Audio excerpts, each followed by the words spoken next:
Santifica-os na verdade, a tua palavra é a verdade. É o que a Bíblia fala a respeito dela mesma. A Bíblia é as santas escrituras de Deus. Ela não precisa de um advogado para que lhe defenda. Ela mesma tem autoridade para defender a si mesma. Muito bom dia para você. Com essas palavras nós começamos mais um dia na presença de Deus, clamando sobre a nossa vida, a bênção do Senhor, colocando nas mãos de Deus nessa manhã os nossos problemas, os nossos anseios e pedindo a Deus que conduza a nossa vida nesse dia de 24 horas. Quero deixar com você uma parte da palavra do Senhor que se encontra no livro de Salmo, capítulo 118, verso 9, onde a Bíblia diz o seguinte: melhor é buscar refúgio no Senhor do que confiar em príncipes. Salmo 118, o verso 9, é o que nós estamos fazendo nesse momento. Estamos buscando refúgio nos braços onipotentes do Senhor. Nós sabemos que sob essa terra nós não podemos depositar a nossa confiança. A nossa fé deve estar fundamentada exclusivamente nas mãos do Onipotente. Nesse canal, a cada dia nós estudamos um capítulo da palavra do Senhor. E nessa manhã eu convido você a ter nas mãos a palavra de Deus no livro de 1 Crônicas, capítulo 15, o verso 1. Fez também Davi casas para si mesmo na cidade de Davi, e preparou um lugar para a arca de Deus, e lhe armou uma tenda. Quando nós estamos falando de adoração, não se trata do que nós podemos oferecer de melhor para Deus, mas é obedecer o que Deus pede para que nós possamos oferecê-lo no momento em que nós estamos adorando o seu nome. Davi precisou chorar a morte de Uzá para que ele entendesse que a adoração é dessa forma. Davi entendeu que trazer a arca de Deus para Jerusalém deveria ser de acordo com a sua santa e boa vontade. Davi tinha melhores planos no seu coração. Era trazer a arca do Senhor em cima de um carro novo, de animais novos, que nunca tivessem sido usados, para que pudesse valorizar a arca e a adoração a Deus. Embora Deus entendesse que Davi tivesse um coração zeloso, não era isso que Deus estava pedindo de Davi. Deus estava pedindo de Davi que no momento em que ele fosse adorá-lo, ele tivesse um coração restritamente obediente e submisso à sua vontade. Deus abençoou a casa de Obed-Edom pelo fato de ele ter acolhido a arca de Deus na sua casa. E Deus abençoou Davi pelo fato de ele ter proposto no seu coração de trazer a arca e a tenda do Senhor para Jerusalém. E Deus lhe permitiu concluir o seu projeto. Davi tinha aprendido a lição. Não eram animais que deveriam trazer a arca para Jerusalém, mas eram homens separados para esse santo ofício. E Davi seleciona os filhos da linhagem de Arão, que eram levitas, que tinham a responsabilidade exclusiva, que Deus tinha determinado, que eram eles que deveriam fazer o transporte da arca da aliança. E dessa vez a bênção de Deus estava sobre o projeto de Davi, de trazer a arca da aliança para Jerusalém. Davi teve que aprender o que é adoração chorando pela vida de Uzá. Uzá perdeu a sua vida querendo fazer o melhor, cheio de boas intenções para que a arca de Deus não caísse no chão. Mas Davi entendeu que a verdadeira adoração é uma vida de obediência ao que Deus está pedindo aos seus filhos. E agora ele solicita para que os filhos de Arão, que eram levitas, que foram separados, consagrados exclusivamente para esse ofício, que levassem a arca da aliança para Jerusalém. E nesse momento, o seu projeto recebeu a bênção de Deus sobre a sua vida. Como nós lemos no versículo 11 do capítulo 15, Zadok e Abiatar eram os dois sacerdotes exclusivos separados da linhagem de Arão para servir dentro do santuário.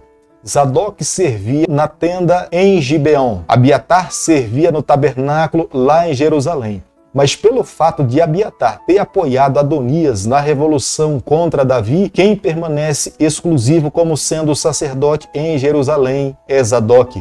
A primeira experiência de Davi em tentar trazer o tabernáculo para Jerusalém foi sofrida para Davi.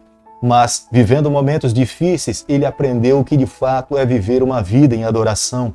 Ele pediu para que os sacerdotes se santificassem. Eles deveriam se voltar para Deus, eles deveriam estudar mais a palavra do Senhor, eles não poderiam se envolver sexualmente com as suas esposas, eles não poderiam tocar em cadáveres, nem animais, nem em seres humanos. Antes de participarem desse projeto, eles deveriam lavar os seus corpos e eles também deveriam lavar as suas vestimentas, para que no dia acertado, em que a arca de Deus deveria ser trazida para Jerusalém, eles não deveriam estar simplesmente preparados fisicamente, mas os seus corações também deveriam estar preparados para essa ocasião. Embora nós saibamos que essas preparações se davam no Antigo Testamento, mas no Novo Testamento nós não podemos menosprezar o processo de santificação do nosso coração para expressarmos a nossa adoração a Deus. A palavra de Deus é regra de fé e prática para todo cristão, portanto, aquele que vive uma vida de obediência à palavra do Senhor